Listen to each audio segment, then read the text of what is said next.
Dobrý den, slyšíte mě? Slyšíte mě dobře? Tak to máte štěstí, protože je na světě přes 93 milionů lidí, které takové štěstí nemají. Já jsem Filip a dneska vám povyprávím něco málo o našem výzkumu na Cambridge na Fakultě klinických neurověd, kde se zabýváme kochlárními implantáty. A co to vlastně je ten kochlární implantát? Kochlární implantát je zařízení, které pomáhá lidem s vysokou úrovní hluchoty slyšet znovu. Je to zařízení, které se zavádí do vnitřního ucha, do takzvané kochleji, což je mimo jiné latinský hlemýš a taky to má takový tvar. A zavádí se tam z toho důvodu, že takto ten implantát může přímo stimulovat elektricky sluchové nervy. A jen abyste si to představili, tak tady takový implantát se nezavádí přes střední ucho a přes bubínek, ale ten pacient musí podstoupit operaci, kdy se nařízne tady prostě za uchem kůže a opravdu se jako vrtá do lebky, až se odhalí vnitřní ucho, do kterého se právě do té kochleji zavede ten kochlární implantát. A tím, že se v podstatě takto obchází ten klasický sluchový aparát, tak je možné u pacientů, kteří mají nějaký zbytkový sluch, dělat takzvanou elektroakustickou stimulaci. To znamená, že využívají jak kochlární implantát, tak ten klasický sluch. A když nad tím teďka tak přemýšlím, tak v podstatě člověk s kochlárním implantátem je vlastně první kyborg na světě, protože takový člověk v podstatě získá smysl, který ztratil s odstupem času, anebo který ani nikdy neměl pomocí technologie, která je zabudovaná v těle dlouhodobě a opravdu to funguje, což mně jako přijde neuvěřitelné. Ale když jsme u toho, tak když bychom to trošičku posunuli, tak co si představíte pod pojmem softwarový update?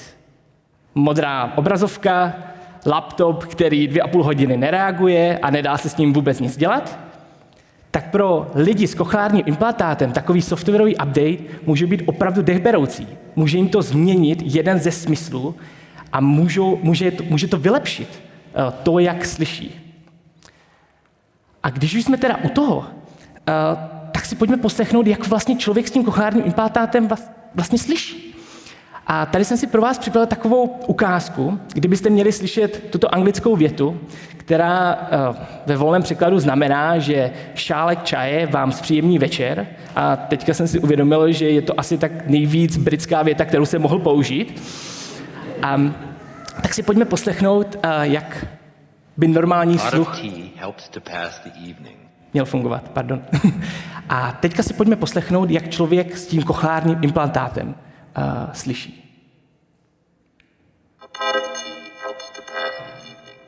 A teďka já naprosto rozumím, že vám připadá, že člověk s tím kochlárním implantátem slyší hrozně.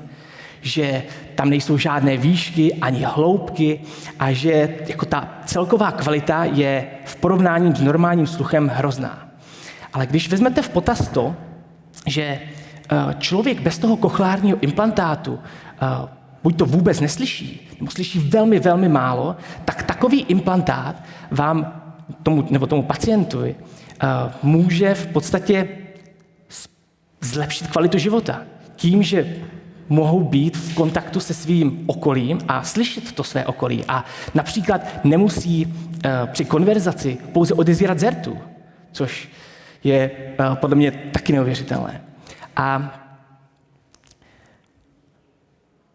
jako každá technologie, tak i kochlární implantáty mají svoje problémy, i když jsou z mého pohledu skvělé. A jeden z těch problémů je, že když se tento implantát zavádí do toho vnitřního ucha, tak vznikají třecí síly a takové vnikací síly, protože dochází ke kontaktu s měkkou tkání, kde v podstatě je velmi vysoká pravděpodobnost, že ten pacient přijde o ten zbytkový sluch. A jak už jste slyšeli z té ukázky, tak ten zbytkový sluch je velmi důležitý. A to je právě to, co my se snažíme vyřešit u nás v laboratoři, kde my zkoumáme, jaký vliv hraje velikost a tvar té kochleji a taky toho implantátu na ty síly, které vznikají a snažíme se vlastně také zjistit, jak je jako minimalizovat. No a jak to teda chceme dokázat? My jsme v laboratoři vytvořili takovou workflow, kdy v podstatě začínáme u mrtvol. A z těchto mrtvol my vyjmeme to vnitřní ucho a oskenujeme to pomocí mikro-CT. Mikro-CT je v podstatě jako CT sken, který znáte z nemocnice, akorát s velmi vysokým rozlišením. A právě tímto skenováním my získáme 3D informaci o té kochleji. A s tou 3D informací potom můžeme pracovat. To znamená, my můžeme parametrizovat, jaká je velikost té kochleje, jaký je její objem a další jiné parametry, jako třeba křivka. A potom tady takovou kochleu můžeme i vytisknout na 3D tiskárně a udělat ji průhlednou, což je velmi důležité, protože ta normální kochlea, která je v těle, je v kosti a přes tu kost my nevidíme a nemůžeme sledovat, co se s tím implantátem děje při tom zavádění. A jenom, abyste viděli, tak toto je jeden z těch modelů vytisknutý na té 3D tiskárně. A právě tento model my potom můžeme nainstalovat na naši měřící platformu, která má několik senzorů, díky kterým můžeme měřit ty síly, které vznikají při tom zavádění. A takto my v podstatě generujeme výsledky a tvoříme databázi, kdy měříme interakci různých velikostí implantátů s různýma těma kochleama. A co si v podstatě my představujeme, že chirurg před operací udělá CT sken, což je naprosto standardní proces, a na základě tvaru a velikosti té kochleji toho pacienta to porovná s naší databází a zjistí, který ten implantát je nejvhodnější pro toho pacienta na základě té velikosti a tvaru.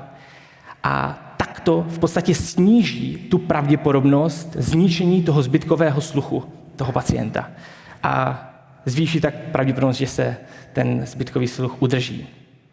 A toto je jen jeden z příkladů, jak věda a technologie jako 3D tisk mohou pomoci lidem vrátit smysl, který s odstupem času ztratili, anebo který taky ani nikdy neměli, a získat ho zpátky a být tak v lepším kontaktu se svými bližšími a se svým okolím.